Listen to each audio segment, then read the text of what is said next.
بسم اللہ الرحمن الرحیم۔ ناظرین، سید العالمین صلی اللہ علیہ وسلم کی ایک بڑی خوبصورت دعا ہے۔ حضور ایک تو اللہ تعالیٰ سے اس کی رحمت کے طلبگار ہیں کہ اللہم رحمتک ارجو، اے اللہ میں تیری رحمت کا تقاضا کرتا ہوں، متمنی ہوں، امید کرتا ہوں، خواہش رکھتا ہوں۔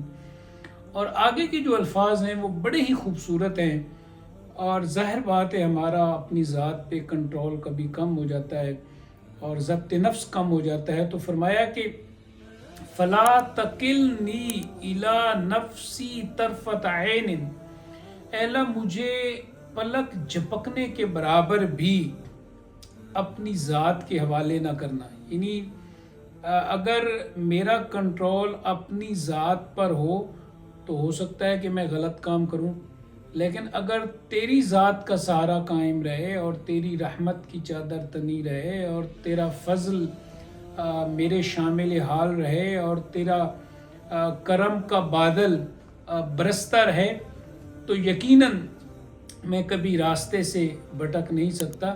تو حضور نے یہ دعا امت کو سکھائی ہے، اور امت کے لیے اصل اس میں بڑا لیسن ہے اور سبق ہے۔ اور فرمایا وَأَصْلِحْ لِي شَأْنِي كُلَّهُ، اے اللہ میرا ہر معاملہ اس کو ٹھیک کر دے، اس کو درست کر دے۔ اور ہمارے کئی معاملات ہوتے ہیں، ظاہر بات ہے کئی طرح کی آزمائشیں انسان پر آتی ہیں۔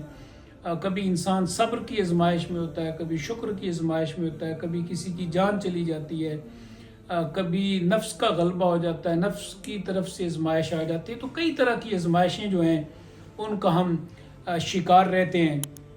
تو فرمایا کہ میرے جو تمام معاملات ہیں اے اللہ ان کو درست کر دے۔ لا الہ الا انت، اے اللہ تیرے سوا کوئی معبود نہیں۔ تو آپ اس دعا کو دیکھیں، بڑے خوبصورت الفاظ ہیں، مختصر ہیں، مگر جامعیت اور معنویت لیے ہوئے ہیں کہ اللہم لا تکلنی الی نفسی طرفت عین، اے اللہ مجھے ایک لمحے کے لیے بھی اپنے نفس کے حوالے نہ کرنا، اپنی خواہش کے حوالے نہ کرنا۔